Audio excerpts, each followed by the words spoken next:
Do you hate other people? Do you have a reasonable working knowledge of poisons? If your mentality of relationships is you only have acquaintances and no friends, you may be cut out to be an assassin. Nice try, guard. No one is gonna fall for that. I'm not a guard, just a humble recruiter. We have cookies. What kind of cookies? Ha! You're under arrest! Oh! Welcome back to a Compendium of Monsters. It's Assassin Week. Before we continue, stab that subscribe button to show your support. Ignore the assassin behind the curtain. Assassins are challenge level 8 and a level 8 party will struggle with one. These medium humanoids have an armor class of 15, average hit points of 78, and a speed of 30 feet. Wait, that's it? No dark vision? Wow. Assassins can speak up to 3 languages, thieves can't, and 2 other languages chosen by the DM. One of the 2 languages should be the common tongue of the realm, while the other is usually a primary language spoken by the assassin's target. Adept at using poisons, assassins are resistant to poison damage. Assassins have the Assassinate ability. No, really! I thought they were trying to reach me about my carriage's extended warranty. With this ability, the first turn of combat grants assassins advantage on their attack rolls against any creature that has not yet taken a turn. Additionally, any hit against a surprise creature is rolled as a critical hit. Assassins have the evasion ability, which allows them to take half damage on a failed dexterity saving throw against taking damage or no damage on a successful one. Assassins have no time for your fireball bullshit. Last, assassins have the sneak attack ability. Incredibly similar to that of a player character's sneak attack, assassins deal an additional 4d6 weapon damage with an attack if the assassin has advantage on the roll or an ally is within 5 feet of the assassin's target and not incapacitated. Assassins have a basic multi-attack that allows it to make 2 short sword attacks. The average of 6 damage isn't intimidating, but it's also not why assassins are hated and feared in Dungeons & Dragons. On a successful hit, the assassin forces its target to make a constitution saving throw against an average of 24 poison damage. This is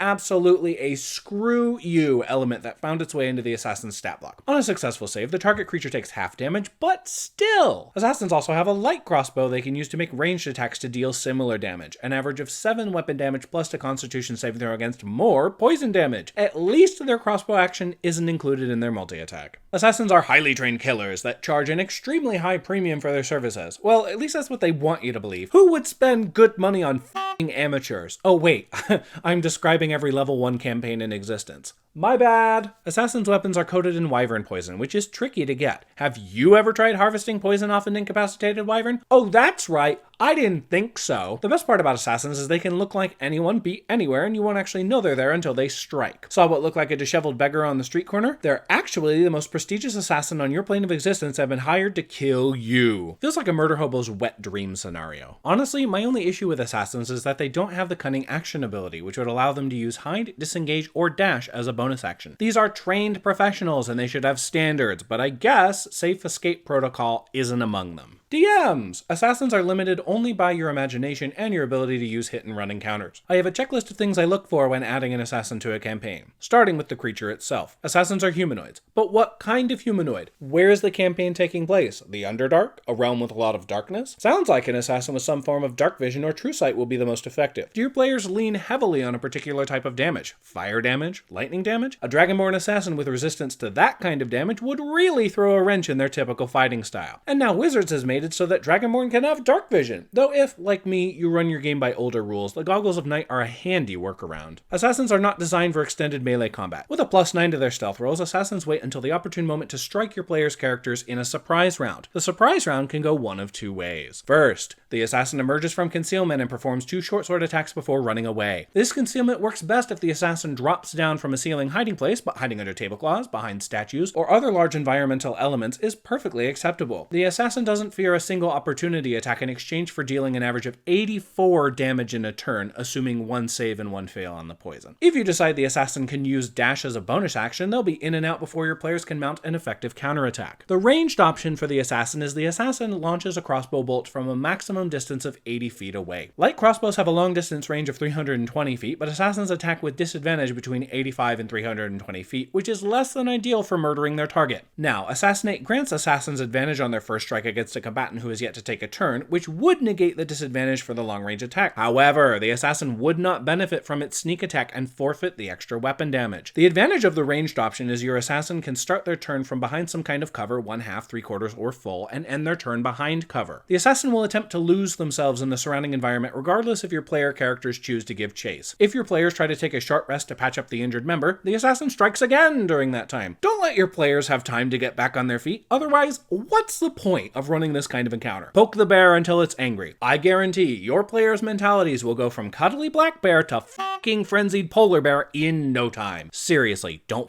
with polar bears. When you plan to run an assassin, brush up on the chases section of the Dungeon Master's Guide. It has a variety of rules to help guide the encounter through both urban and wild environments. If you're not familiar with the section, it starts on page 252 and goes slightly into page 255. There are two important takeaways that I'll lightly touch here, since running chase encounters should really be its own video: ending a chase and complications. If your player's characters pursue an assassin, the assassin's next priority is to end the chase by whatever means, but preferably by not dying. Ending a chase has your assassin contest their stealth check with your party's perception checks at the end of each round. While the 4 versus 1 seems daunting, remember assassins have +9 to their stealth checks, and these contests happen at the end of each round. The assassin has advantage on their stealth check if they're in an area that has many things to hide behind, or if they're in a noisy, crowded area. The assassin has disadvantage on their stealth check if there are a few things to hide behind, they're in an uncrowded, quiet area, or the lead pursuer is a ranger or happens to be proficient in survival checks. Complications are a great way to make the chase more immersive. Your assassin runs past a set of stacked barrels and uses an action to send those barrels rolling wildly down the street. Suddenly, your players need to make acrobatics checks to successfully continue the chase. With that being said, knowledgeable players with ranger characters will absolutely trash your chase encounters, and there's not a lot you can do about it. Do your best to keep the assassin just out of sight to prevent them from getting hit by spells and longbow attacks. If your ranger player takes proficiency in both perception and survival, consider having the assassin use a sewer hatch to descend beneath the city. No sewers? Not to worry, your assassin is most definitely fucked.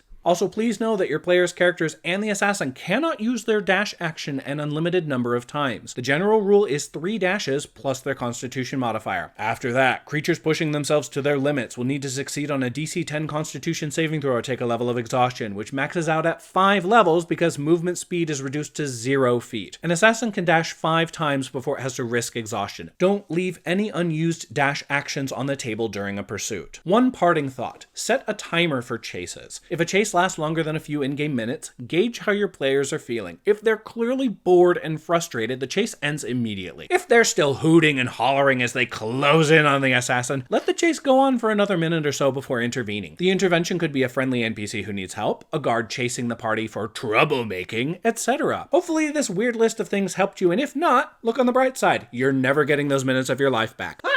Gotti! Players! Hopefully you didn't do anything to deserve getting an assassin thrown at you, but between you and me, you probably did something. Assassins are going to attack when you least expect them and will generally not allow an opportunity for you to mount an effective counter. However, there are a number of useful things you can do to prevent an assassin from escaping and harassing you later. Hopefully, one of you is playing a ranger. Despite a vocal minority of the Dungeons & Dragons community constantly taking a shit on rangers, they're extremely useful. Spells like Fairy Fire are good to use at the beginning of an encounter with an assassin, but when the latter runs away, the 1-minute duration of Fairy Fire will pass more quickly than you'd like, assuming the assassin fails its dexterity saving throw. Unlikely. Hunter's Mark, however, is perhaps the most ideal spell for keeping track of an assassin. It lasts for an hour, grants advantage on perception and survival checks to find your quarry, and increases damage done to the target by 1d6. With a range of 90 feet and verbal component as its sole requirement, the only downside to Hunter's Mark is it's a concentration spell. The assassin will prioritize hitting the ranger to dispel Hunter's Mark, but they have to know Hunter's Mark is cast in the first place. This is a great way to tell whether or not your DM is metagaming. It's not like Hunter's Mark leaves a visual representation of, "Hey, look at this f***er! Someone's hunting them!" Longbows have a striking range of 150 feet, which is good for hitting an assassin in your line of sight. You can always take the ready action to fire on an assassin who disappears if you suspect they may re-enter your vision after a short delay. I'd recommend things like Firebolt, but as a chaotic DM, I can guarantee any missed firebolts will set the environment on fire. A great way to beat the encounter, if you're careful, is to have your sorcerer, warlock, or wizard cast the fly spell on one of your melee party members. Because the melee party member isn't concentrating on the spell, the assassin striking them will not remove the spell's effects,